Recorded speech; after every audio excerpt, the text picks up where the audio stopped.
Karena ini banyak sekali penyimpangan yang terjadi di tengah-tengah umat Islam. Mereka mengkultuskan kuburan. Kalau Nabi SAW saja tidak dikultus, maka bagaimana dengan yang lainnya? Ya. Dan Nabi SAW mengatakan dalam sebuah hadis yang sahih, Allah melaknat Yahudi dan Nasara, atau Yahudi dan Nasrani, karena mereka telah menjadikan kuburan Nabi-Nabi mereka sebagai tempat sholat. Ya, artinya untuk berdoa, untuk segala macam gitu, minta-minta. Padahal sebenarnya tidak pernah ada contoh dari Nabi SAW. Allahu Rabbi wal Islam dini wa Muhammadan Rasulullah. Assalamualaikum warahmatullahi wabarakatuh. Alhamdulillah wassalatu wassalamu ala Rasulillah. Segala puji dan puja kehadirat Allah Subhanahu wa taala, juga salawat dan taslim kepada Nabi besar Muhammad sallallahu alaihi wa ala alihi wa sahbihi wasallam. Saudaraku Siman, di hari Jumat seperti biasa kita akan melanjutkan bedah buku kita Sahih At-Targhib wa Tarhib, dan kita masih dalam kitab Salat Sunnah. Dan kita berada di dua bab terakhirnya, yaitu bab ke-19 masalah anjuran salat hajat dan doanya, dan bab ke-20 anjuran salat istikharah. Dan insya Allah kita akan membedah keduanya pada kesempatan ini agar kita menyelesaikan kitab salat sunnah. Dan insya Allah dengan izin Allah Subhanahu wa taala hari Jumat akan datang kita akan masuk ke kitab ke-7 khusus membahas masalah kitab Jumat. Sebelumnya teman-teman sekalian, kita sudah menyelesaikan juga dua bab ya. Bab ke-17 dan bab ke-18. Tepatnya bab ke-17 anjuran salat tasbih dan bab ke-18 anjuran salat taubat. Dan ini sudah kita panjang lebar jelaskan tentunya. Baik, kita akan masuk dengan izin Allah Subhanahu wa taala. Semoga Allah ikhlaskan niat kita. Hari ini sedikit butuh fokus ya tentang masalah bab ke-19 ini, anjuran salat hajat dan doanya. Sebelum jauh kita membahas hadis yang ada di sini, walaupun cuma sebuah hadis ya yang ada di sini yang saya lihat.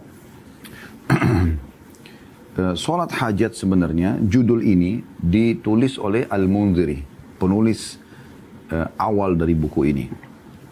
Kemudian sebagaimana sudah sering kita jelaskan dari awal pertemuan, kalau Syekh Albani, pakar ilmu hadis di zaman kita sekarang, beberapa waktu lalu beliau sudah meninggal rahimahullah, menelusuri kembali hadis-hadis ini, kemudian terbitlah buku ini dengan judul Sahih At-Targhib wa Tarhib. Artinya yang lemah-lemah dari hadis ini semuanya dikeluarkan oleh beliau dan ditinggalkan hadis-hadis yang sahih saja, supaya tidak ada lagi keraguan bagi umat untuk mengkonsumsi hadis-hadis yang ada di sini. Hanya saja ada judul di bab ini yang Syekh Albani tidak mengubahnya, dan memang tidak bisa beliau mengubah karena secara ilmiah adalah karya Al-Mundhiri. Anjuran salat hajat ini judul dari Al-Mundhiri, sementara Syekh Albani rahimahullah tidak menyetujui tentang adanya salat hajat.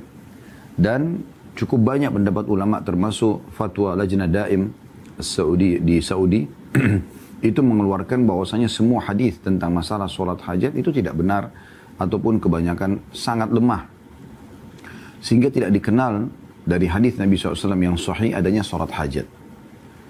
Di sini kita masih membahas tentang masalah judul terlebih dahulu ya. Maka nanti kalau saat kita bahas hadis, kalau ada yang bertanya, lalu ini hadis tentang apa? Karena babnya adalah bab salat hajat, judulnya begitu. Ini adalah salat nawafil, ya, salat sunnah secara umum.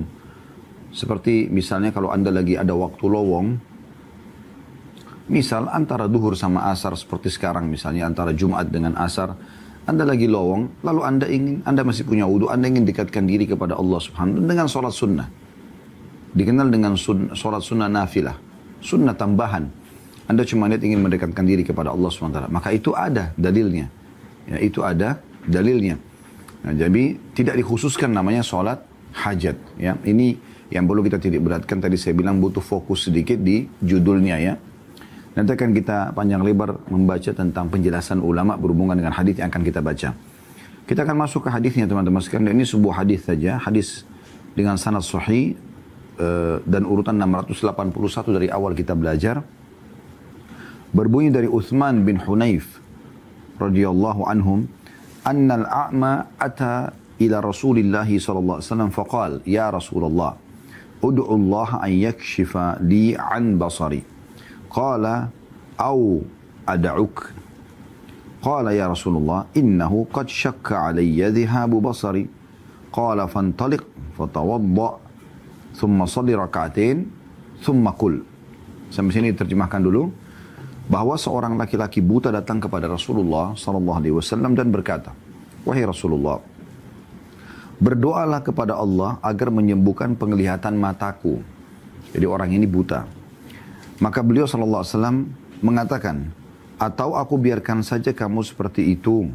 Maksudnya aku tidak doakan, tapi itu akan lebih baik buat kamu, ada pahalanya. Maka dia mengatakan, wahai Rasulullah, hilangnya penglihatanku memberatkanku. Maka Rasulullah SAW menganjurkan orang tersebut mengatakan, pergilah lalu berwuduklah. Kemudian solatlah 2 rakaat, lalu ucapkan, Allahumma inni as'aluka wa atawajjahu ilaika binabiyyi Muhammadin nabiyir rahmah. Ya Muhammadu inni atawajjahu ila rabbi bika an yakshifa li an basari. Allahumma syaffi'hu fi wa syaffi'ni fi nafsi. Artinya, ya Allah, sungguhnya aku memohon kepadamu, M-nya besar kata ganti Allah, dan menghadap kepadamu, M-nya juga ya kata ganti Allah besar, maksudnya ditulis dengan huruf besar, dengan nabiku Muhammad sallallahu alaihi wasallam, nabi pembawa rahmat. Wahai Muhammad, nabi Allah, sesungguhnya aku menghadap kepada Tuhanku denganmu agar dia menyembuhkan penglihatanku.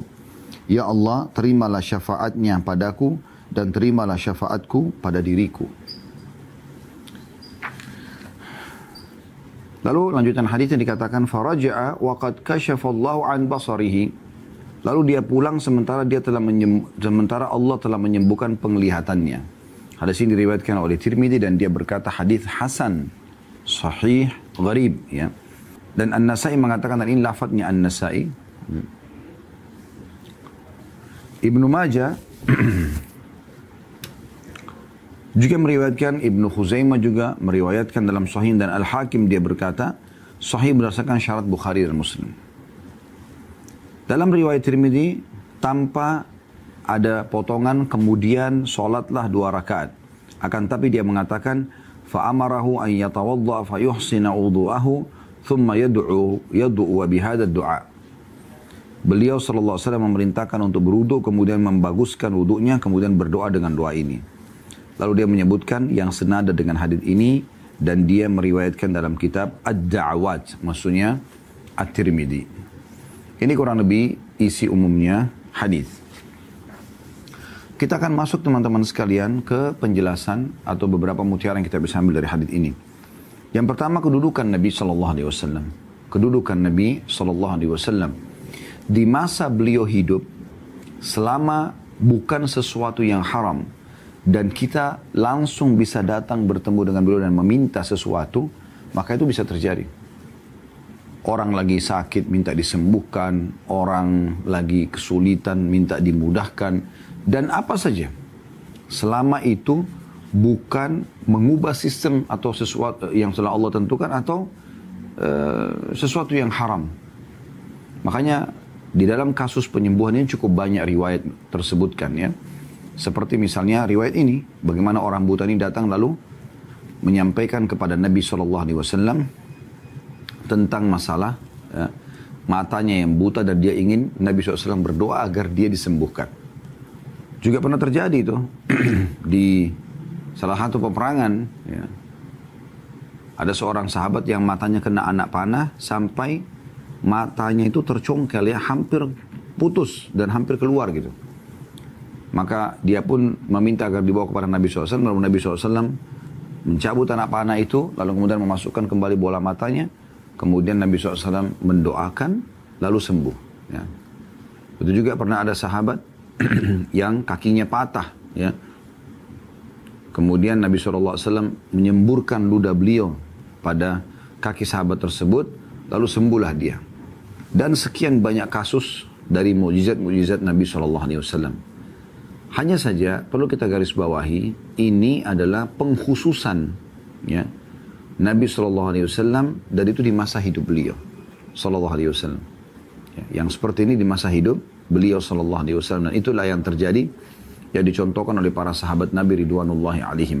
Mereka di masa Nabi SAW hidup, mereka melakukan itu. Tapi di masa Nabi SAW sudah meninggal dunia, maka mereka tidak melakukan itu.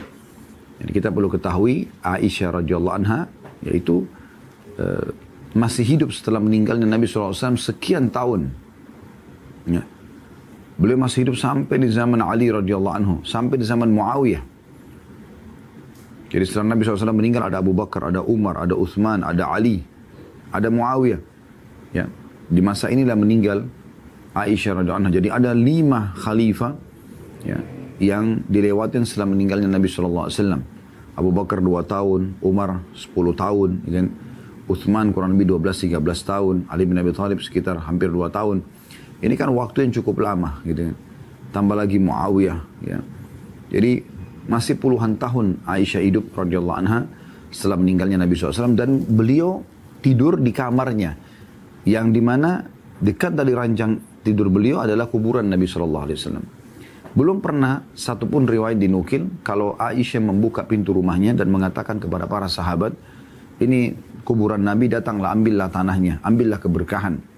Mintalah kepada Nabi SAW setelah beliau meninggal. Tidak ada semua ini. Ya. Para sahabat Nabi Ridwanullah alaihim hanya datang mengucapkan salam kepada Nabi SAW, kemudian mereka pulang dan beraktivitas seperti biasa. Maka ini perlu digarisbawahi. Kalau Nabi SAW saja mereka atau para sahabat tidak lakukan, maka bagaimana dengan orang-orang selain Nabi SAW, walaupun dia seorang yang dianggap sangat alim di tengah-tengah komunitasnya. Ya, karena ini banyak sekali penyimpangan yang terjadi di tengah-tengah umat Islam, mereka mengkultuskan kuburan. Kalau Nabi SAW saja tidak dikultus, maka bagaimana dengan yang lainnya? Ya.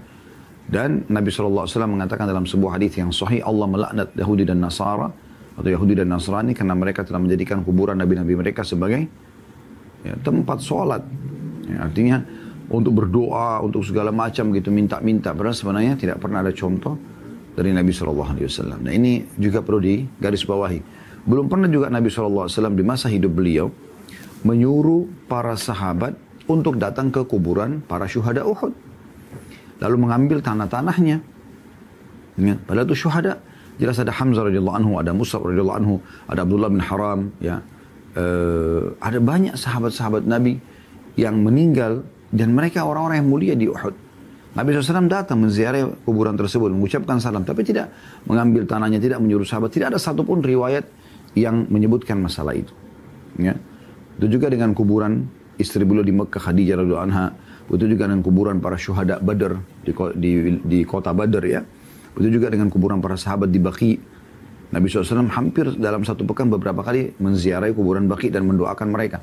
Tapi tidak pernah ada riwayat satu kali pun Nabi SAW menyuruh mengambil tanahnya, batunya, atau menggunakan mereka perantara untuk kepada Allah Subhanahu Wa Taala. Padahal mereka orang-orang soleh semuanya. Ya. Jadi Anda harus menggunakan akal sehat Anda. Karena ini menjadi seperti sebuah hal yang biasa dan lumrah dianggap oleh sebagian orang untuk datang ke kuburan yang dianggap orang selalu minta-minta kepada kuburan tersebut, lalu ambil tanahnya, lalu meletakkan air, lalu segala macam perbuatan yang ini bisa membawa kepada kesyirikan terhadap perbuatan mereka. Jadi ini ya perlu digarisbawahi adalah terjadi di masa hidup Nabi SAW. Dan ini merupakan khususiyatun Nabi SAW, khusus Nabi SAW. Mirip dengan kasus pada saat Nabi SAW menancapkan 2 pelapa kurma di atas kuburan, 2 kuburan yang sedang disiksa di kuburan. Yang Nabi SAW jalan ya, dengan beberapa orang sahabat. Ada riwayat tentang Jabir, ada riwayat dari Anas radhiyallahu anhu ajma'in.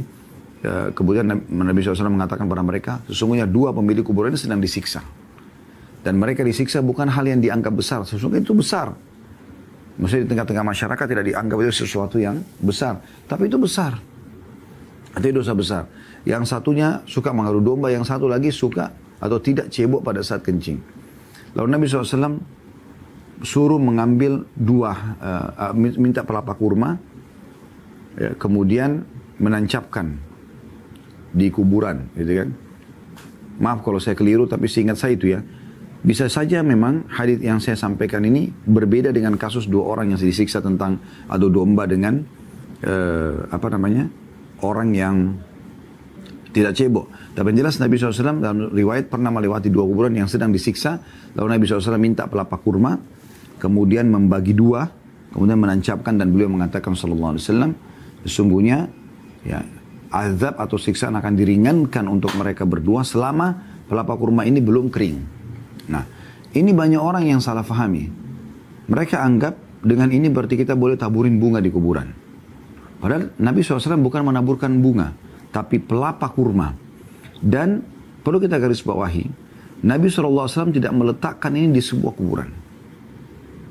Dan juga tidak pernah difahami oleh para sahabat kalau menancapkan pelapa kurma di kuburan itu akan meringankan siksa. Mereka faham benar kalau ini hanya khusus buat Nabi SAW. Terbukti sahabat-sahabat yang merawi hadits ini tidak mengingatkan agar jangan lupa ya, tancapkan pelapa kurma di kuburan kerabat-kerabat kalian supaya sisa mereka, kubur mereka ringan. Atau tidak ada sahabat yang melakukan perbuatan yang Nabi SAW lakukan ini, karena ini mereka tahu ini khusus buat Nabi SAW. Maka memang ada yang khusus untuk Nabi SAW, teman-teman sekalian, yang jangan sampai kita menarik dalam kehidupan kita, karena itu khusus buat Nabi SAW. Di antaranya juga seperti ini. Ya. Kemudian tentu yang Nabi SAW lakukan di sini yang dimaksudkan dengan ya,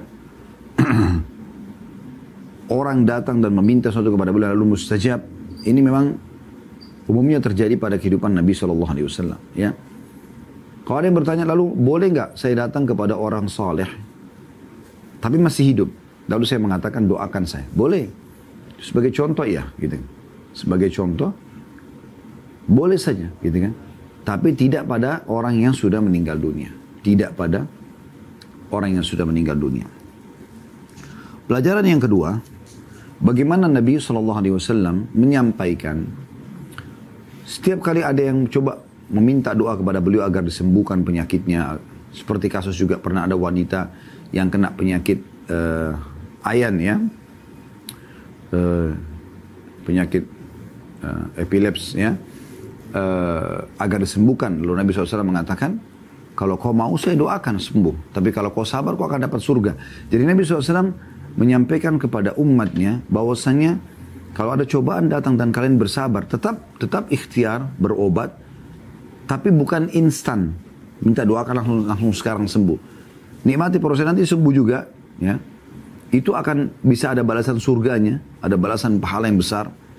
Atau memang kalau mau saya doakan sekarang bisa sembuh, tapi tidak ada jaminan itunya. Nah, di hadis yang riwayat Bukhari tentang wanita yang kena penyakit epilepsi itu, dia mengatakan kalau gitu saya bersabar, karena balasnya surga. Tapi di sini laki-laki buta ini tidak. Dia mengatakan pada saat Nabi SAW tawarkan, kalau kau bersabar lebih baik, ya. Tapi kalau kau mau saya berdoa untukmu, maka dia mengatakan ya Rasulullah doakan aku. Dia lebih pilih kesembuhan, ya. Nanti akan kita bacakan insya Allah ada riwayat yang mirip ini yang diriwayatkan oleh Imam Ahmad yang lebih menjelaskan lagi tentang masalah riwayat ini. Saya coba korek dulu mutiaranya ya.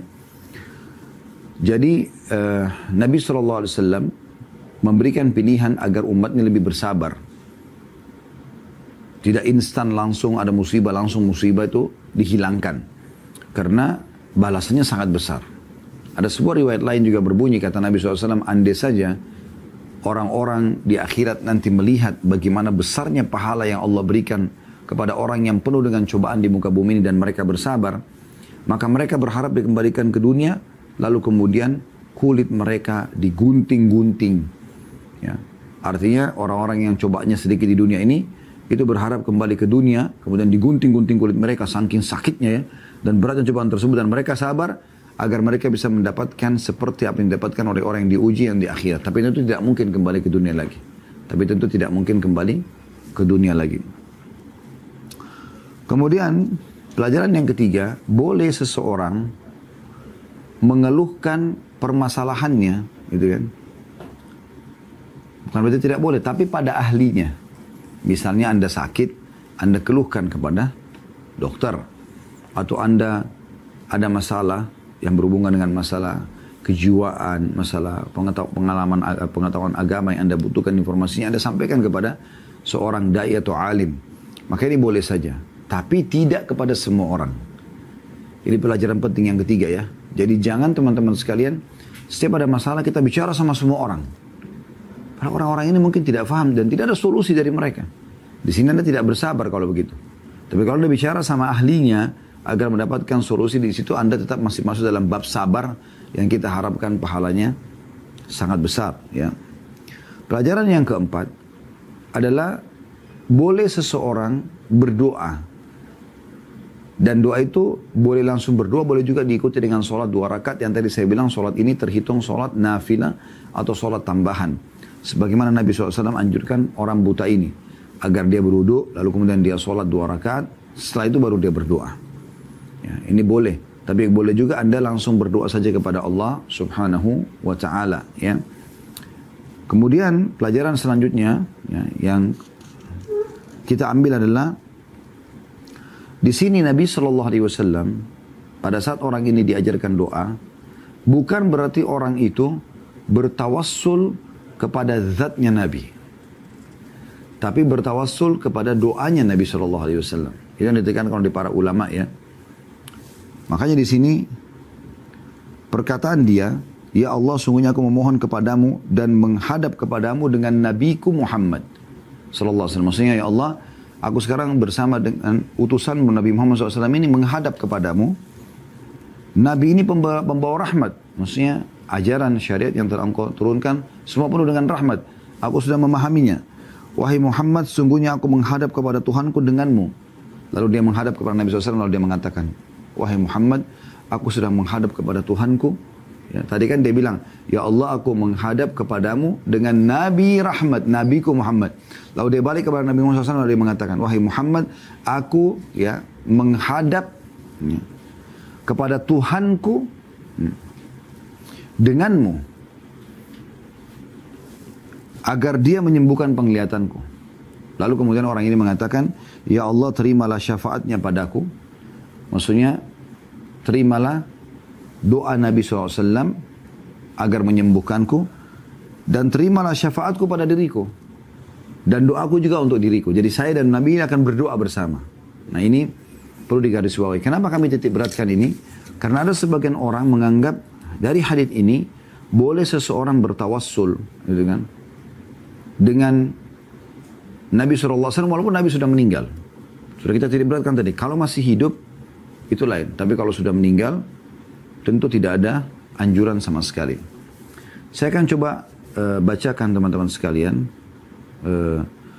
beberapa penjelasan ulama berhubungan dengan masalah ini. Kita mulai dulu daripada hadis ya yang serupa dengan ini namun diriwayatkan oleh Imam Ahmad. Yang berbunyi tentu dengan sanad sahih yang ini dari Uthman bin Hunayf an rajulan dharirul basar atan Nabiy sallallahu alaihi wasallam faqal, bahwasanya seseorang yang buta matanya datang kepada Nabi sallallahu alaihi wasallam sambil berkata, ud'ullaha an yu'afini, berdoalah kepada Allah agar Allah menyembuhkanku. Faqala sallallahu alaihi wasallam, maka Nabi SAW berkata, in syi'ta da'autu lak, kalau kau mau aku bisa doakan, maksudnya kau langsung sembuh sekarang. Wa in syi'ta akhartu dzak, kalau kau mau aku tunda permintaan doa itu, fahuwa khairun lak, itu lebih baik untuk kamu, maksudnya pahalanya besar. Wa fi riwayah wa in syi'ta sabarta fahuwa khairun lak, dan dalam riwayatnya dikatakan kalau kau bersabar maka itu lebih baik buat kamu. Artinya akan lebih besar pahala kau dapatkan, akan lebih mudah menuju ke surga ya. Qala ud'uhum, maka orang itu mengatakan berdoalah kepada Allah. Dia lebih pilih untuk sembuhkan penglihatannya. Sementara dalam hadis yang tadi kita baca dalam buku kita ini atau kitab kita ini memang dia mengatakan berdoalah untukku ya Rasulullah. Fa'amarahu an yatawadda, maka Nabi SAW perintahkan dia untuk berwudu. Fayuhsinu wudu'ah, dan dia membaguskan, menyempurnakan wudu'nya. Fayusalli raka'atain, lalu dia salat 2 rakaat. Wa yad'u bihadha du'a, kemudian dia mulai membaca doa ini. Allahumma inni as'aluka, ya Allah aku mohon kepadamu, wa tawajjuhu ilaika bi nabiyyika Muhammadin nabiyyir rahmah, dan aku menghadap kepadamu bersama dengan nabiku, ya, nabimu Muhammad, nabi yang penuh dengan rahmat atau pembawa rahmat. Ya Muhammad ini tawajjahtu bika ila Rabbi. Lalu beliau menghadap kepada Nabi SAW mengatakan, wahai Muhammad, aku menghadap kepada Tuhanku ya, bersamamu ya. Fi hajati hadi, agar hajatku dipenuhi. Fataqdi li, maka harusnya dengan doa ini, doaku dan doamu ya Rasulullah, maka dipenuhi hajatku ini. Allahumma fashaffi'hu fiyya wa syaffi'ni fi. Ya Allah terimalah syafaat Nabi, maksudnya doanya Nabi ini kepadamu agar aku sembuh, dan doa terima juga syafaatku yang aku minta ya pertolongan atau melalui Nabi Muhammad sallallahu alaihi wasallam. Qala fa fa'ala ar-rajula fa bara. Maka orang itu pun melakukan, kemudian sembuhlah dia. Waqad ashkala hadzal hadits ala ba'd an-nas wa dhannu anna fihi hujjatun ala ba'd anwa' tawassul bid'i. Dan ada sebagian orang telah punya masalah dalam hadits ini, dalam pemahamannya, dan mereka menjadikan ini sebagai hujjah bolehnya bertawassul yang dilarang. Walaysal amru kadzalik, dan bukan seperti itu. Waqad ajaba 'anil ishkal alladhi qad yufham min hadzal hadits katsirun min ahli ilm. Dan ada banyak jawaban-jawaban dari para ahli ilmu, para ulama yang menjawab tentang permasalahan hadits ini. Wa bayyanu annahu la hujjata fihi li ahadin mimman yara tawassul bid'i. Dan ini tidak bisa dijadikan sebagai hujjah bolehnya bertawassul yang dilarang. Maksudnya tawassul dengan orang mati, karena dianggap ini kan orang ini datang kepada Nabi SAW, boleh bertawassul dengan Nabi. Mereka tidak tarik bahwasanya itu di masa hidupnya Nabi. Mereka mengatakan, oh kalau itu saja orang bisa, berarti setelah Nabi mati pun boleh. Padahal tidak pernah ada sahabat melakukan itu setelah Nabi SAW meninggal. Ini sudah kita jelaskan tadi di awal. Sawan kana bidzati au bil jah. Tidak pernah dengan fisik Nabi, apalagi dengan kedudukan beliau. Fadlan anit tawassul bil amwati. Apalagi sampai meminta bertawassul dengan orang yang sudah mati. Wa du'aihim min dunillah. Dan berdoa kepada mereka selain Allah. ومن أحسن الردود العلمية المحكمة ما سطره العلامة الشيخ محمد ناصر الدين الألباني في كتابه التوسل أنواعه وأحكامه. Dan yang paling bagus jawaban yang ditulis oleh Syekh Albani. Kenapa kita datangkan Syekh Albani? Karena beliau memang yang mentahqiq buku ini, yang mengeluarkan hadis-hadis yang sahih gitu. Dalam buku beliau judulnya Tawassul dan macam-macamnya serta hukum-hukumnya. Fakana mimma qala rahimahullah ta'liqan ala hadzal hadits. Dan beliau menyebutkan, pada setelah menyebutkan hadis ini beberapa poin. Beliau mengatakan, wa amma nahnu fanara anna hadzal hadits la hujjata lahum fihi ala tawassul bidzat. Hadis ini jelas sekali dalam pendapat kami, tidak sama sekali bisa dijadikan sebagai argumentasi tentang bertawassul ya dengan zat, dengan fisik ya. Mengatakan misalnya melalui fisik orang ini saya terimalah hajat saya ya Allah gitu ya.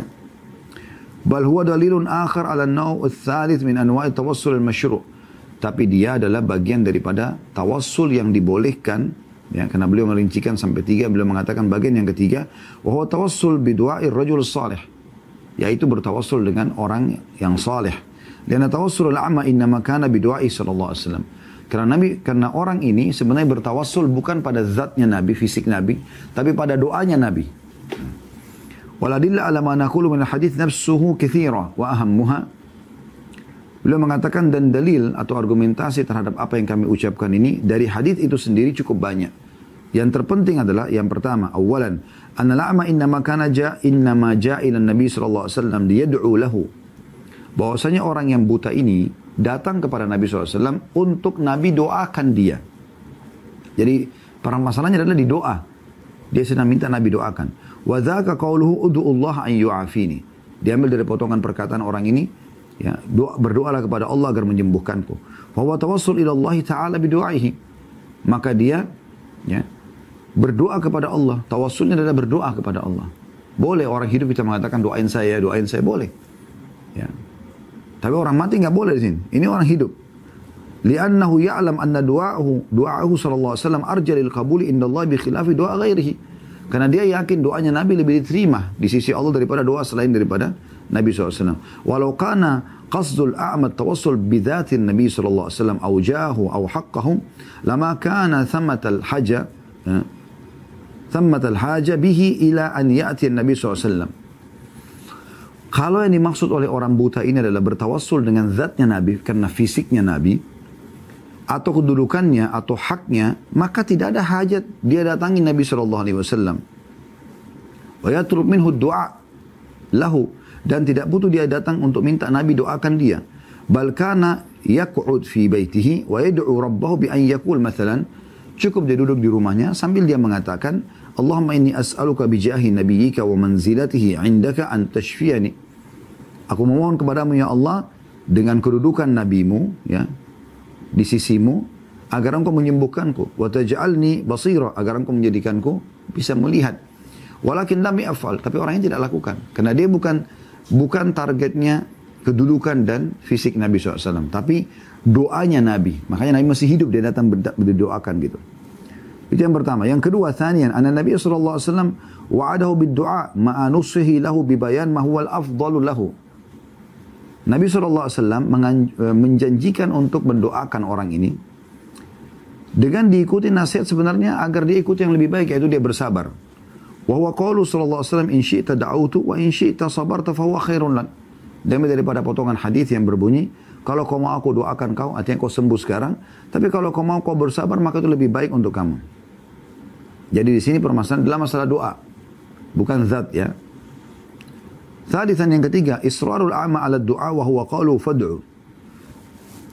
Bagaimana orang buta ini ngotot ya tanda kutip atau berharap ya, agar didoakan. Dan dari potongan fad'u, doakan saya. Fahada yaqtadi anna Rasulullah SAW da'a lahu.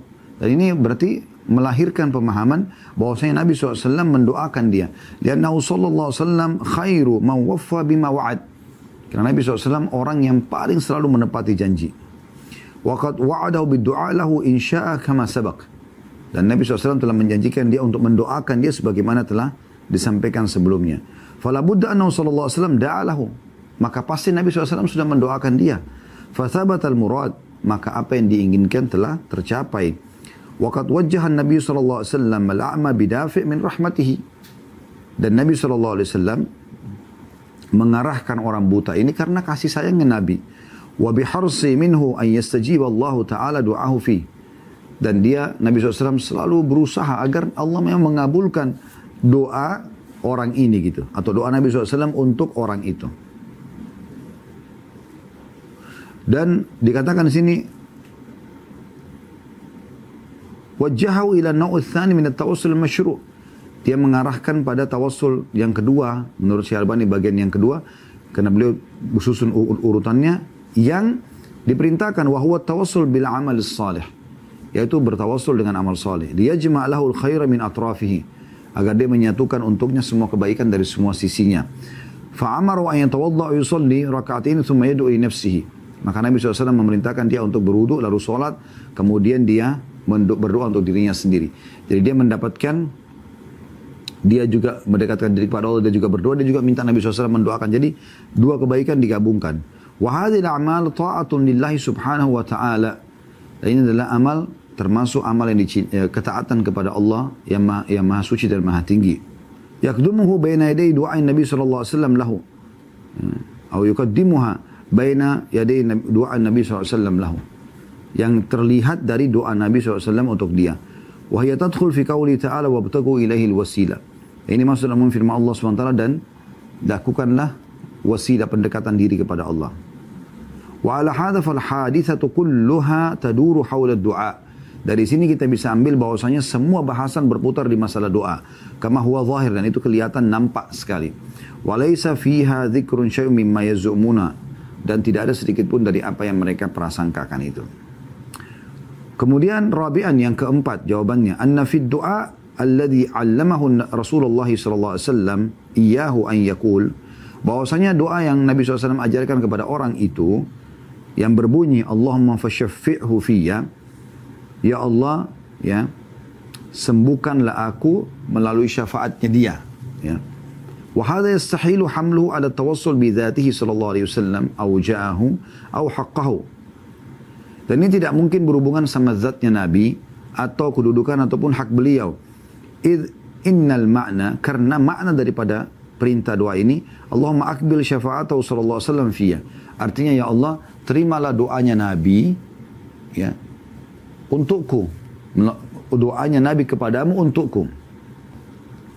Ai ikbal doahu fi an tarudda alayya basari. Yaitu terimalah doanya Nabi agar engkau mengembalikan penglihatanku. Ya. Jadi ini yang dimaksud dengan poin daripada itu. Ya. Khamisan, yang kelima, anna mimma 'allama an-nabiy sallallahu alaihi wasallam al-'ama an yaqul, juga termasuk di antara potongan Nabi SAW ajarkan kepada orang buta ini agar dia mengucapkan wa syaffi'ni fihi, dan sembuhkanlah aku melalui dia, ai iqbal syafa'ati, atau terimalah wa syaffi'ni fihi, maksudnya terimalah doaku ini ya. Ini artinya adalah terimalah doaku, Ai du'ai fi an taqbala syafa'atahu sallallahu alaihi wasallam. Doaku ya Allah agar engkau menerima doanya Nabi sallallahu alaihi wasallam agar menyembuhkanku. Gitu. Ai du'ahu fi an taruddu alayya basari, yaitu doanya Nabi agar menyembalikan penglihatanku. Hadzal ma'na alladhi la yumkin an yufham min hadhil jumlah siwahu. Dan tidak mungkin bisa difahami dari jumlah ini pemahaman selain daripada ini. Walihada taral mukhalifina yatajahalunaha. Tapi sayangnya banyak orang yang tidak memahami masalah ini, yang memahami lain daripada makna hadis ini. Wala yata'arraduna laha min qaribin aw min ba'id, dan mereka tidak memahami dari dekat ataupun dari jauh, ya. Sadisan, yang keenam, inna hadzal hadis dzakara ulama fi mu'jizatin Nabi sallallahu alaihi wasallam wa du'a'ahu al-mustajab. Hadis ini umumnya disebutkan oleh para ulama dalam bab mukjizatnya Nabi SAW dan doa-doa beliau yang mustajab. Wa ma adharahu Allahu bi barakati du'ai, ya, dan ini termasuk tanda-tanda yang Allah perlihatkan dari doa beliau, berkah doa beliau, ya. Minal khawariki wal ibra'i minal ahad, dari kesembuhan-kesembuhan, dari pelepasan dari permasalahan yang sedang dihadapi. Fa innahu bi du'ai sallallahu alaihi wasallam li hadzal ama 'ada Allahu alaihi basara. Karena dengan doa Nabi SAW kepada Allah untuk orang buta ini, maka Allah kembalikan penglihatannya. Walidzalika rawahul musannifuna fi dalail nubuwah. Oleh karena itu para penulis-penulis hadis menulis khusus dalam bab mukjizat kenabian, kal Baihaqi wa ghairihi, seperti Baihaqi dan selainnya. Fa hada yadullu ala anna as-sirru fi syifa'il a'ma innama huwa du'a'un Nabi sallallahu alaihi wasallam. Jadi menunjukkan bahwasanya rahasia dari sembuhnya orang buta itu justru karena doanya Nabi. Bukan zatnya Nabi, bukan kedudukannya, tapi karena doanya. Falau kana as-sirru fi syifa'il a'ma annahu tawassul bi jahin Nabi sallallahu alaihi wasallam wa qadrihi wa haqqihi. Kalau seandainya sembuhnya orang buta ini karena tawassul pada kedudukan Nabi sallallahu alaihi wasallam dan juga kedudukannya dan haknya, kama yafham 'ammatul mutaakhirin, sebagaimana ulama-ulama terakhir banyak memahami masalah itu, lakana minal mafrudi an yahsul hada syifa di ghairihi minal umyan alladzina yatawassaluna bi jahi sallallahu alaihi wasallam. Maka seharusnya semua orang sekarang yang bertawassul dengan kedudukan Nabi walaupun Nabi sudah meninggal, orang-orang buta semuanya pada sembuh. Bal wa yudammuna ilaihi ahyanan jahu jami' anbiya wal mursalin. Bahkan mereka menggabungkan kedudukan-kedudukan nabi-nabi dan rasul-rasul yang lain. Wa kullul awliya wa syuhada wa salihin, dan semua orang wali-wali dan juga orang-orang yang mati syahid dan orang-orang salih. Wajah kullu man lahu jahu indallahi minal malaika, dan kedudukan semua yang punya kedudukan di sisi Allah seperti para malaikat. Wal insu wal jin ajma'in, manusia dan juga jin yang punya kedudukan. Walam na'lam wala nadhunnu ahadan qad 'alima husulu mithla hadzal khilal al-qurun at-tawila ba'da wafatin Nabi sallallahu alaihi wasallam ila al-yawm. Tapi kami tidak pernah temukan ini. Belum pernah ada memang yang melakukan perbuatan ini gitu. Dari zaman Nabi SAW sampai waktu kita ini. Wa bihadha at-tawdih yatabayyan anna qawl al-ama fi du'aihi, dan dari penjelasan ini bisa difahami dari doanya si buta tadi ini. Allahumma inni as'aluka, ya Allah aku mohon kepadamu, wa tawassalu ilaika bi nabiyyika Muhammadin sallallahu alaihi wasallam, dan aku bertawassul ya kepadamu ya, dengan nabimu sallallahu alaihi wasallam ini. Innamal muradu bihi, yang dimaksud di sini adalah atawassal ilaika bi du'ai nabik. Maksudnya aku bertawassul kepadamu ya dengan doa nabimu ini, ya. Ai ala hadf al-mudhaf wa hadha amrun ma'ruf fil lughah. Ya, jadi maksud di sini jelas ini dan secara bahasa bisa difahami ya, bahwasanya dimaksud adalah dengan doa Nabi sallallahu alaihi wa ala alihi wa sahbihi wasallam. Wallahu alam. Ini penjelasan yang disampaikan oleh para ulama berhubungan dengan masalah pemahaman hadis ini. Allahu a'lam.